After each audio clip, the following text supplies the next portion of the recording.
Alors bonjour tout le monde, Laurent Denisot, conseiller en évolution professionnelle à Unifaf, Opco Santé, puisqu'on est en train de se regrouper avec d'autres branches, pour le secteur sanitaire social et médico-social, le secteur privé. Voilà, donc j'ai rencontré Madame Danielle Rémus, qui est éducatrice spécialisée chez Emmaüs Solidarité depuis 11 ans, depuis 2007, et donc qui a bénéficié du conseil en évolution professionnelle en 2018 et qui va continuer son accompagnement, si j'ai bien compris.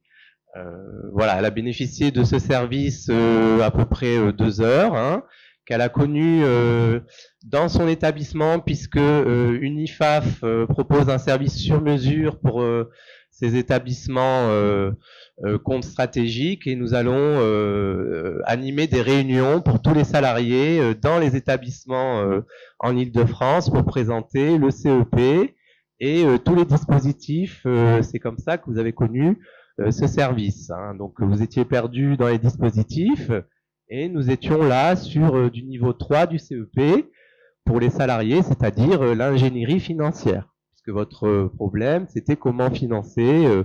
Voilà, vous allez nous raconter une formation voilà, pour être chargé de mission culturelle. Enfin, ça ne rentrait pas vraiment dans les cases métiers, mais voilà, vous allez nous raconter ce moment. Bonjour, donc Danielle Rémus, comme Denisot l'a dit, éducatrice spécialisée à Emmaüs Solidarité. Est-ce que vous entendez bien ce que dit la dame? Ouais, j'ai l'impression. Est-ce que vous pouvez vous rapprocher peut-être du micro? On va tester, sinon je passe mon micro. Oui, mais je suis proche. Vous m'entendez? Là c'est bon? D'accord. Donc je disais Danielle Rémus, comme l'a dit Monsieur Denisot, je suis éducatrice spécialisée à Emmaüs Solidarité, donc depuis 11-12 ans maintenant. Et c'est vrai que j'accompagne des femmes isolées en difficulté dans un centre d'hébergement et de réinsertion sociale. Et c'est vrai que je me suis retrouvée à un moment donné à me poser des questions par rapport aux missions, notre travail depuis un certain temps. Je travaille dans le social depuis 18 ans et j'avais besoin de prendre du recul par rapport à mes pratiques et pouvoir élargir mon domaine de compétences.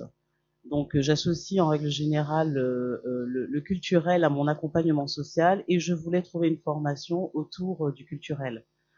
Dans mes recherches, je suis tombée sur une formation qui est itinérante en Europe et en Orient pour le coup. Et quand j'ai fait cette demande de formation, c'était assez compliqué au niveau de ma direction parce qu'ils privilégiaient cette année-là les personnes qui n'étaient pas diplômées. Donc j'ai fait appel à Monsieur Denisot qui a bien voulu me répondre.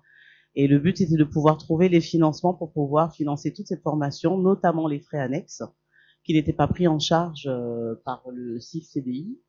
Et il m'a conseillé donc de faire un CPF hors temps de travail. Donc c'est ce que j'ai fait. J'ai pu faire cette formation qui s'est terminée en mai.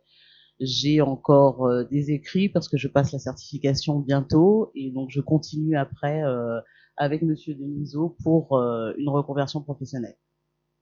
Voilà. Oui.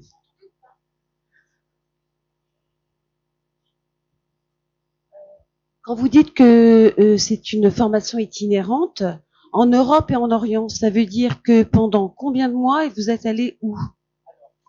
La formation s'appelle Programme d'innovation culturelle et sociale en Europe. C'est une formation qui est dispensée par le Relais Culture Europe.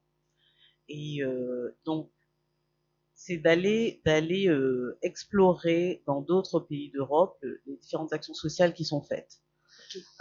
Donc, j'ai été en Italie 2 fois, j'ai été en Angleterre, j'ai été au Liban. Okay. Et Paris, je crois. Je ne sais plus si j'ai fait... 3, 4, d'accord. Oui, parce qu'on a été 2 fois en Italie, 1 fois en Angleterre, 1 fois au Liban. Oui, donc c'était 1 semaine par mois. D'accord. Donc voilà. Et on avait des regroupements sur Paris. Très bien. Bon, bah écoutez, c'est impressionnant. Je savais même pas que ce type de formation existait tant que ça. Super. Merci beaucoup. Merci à vous.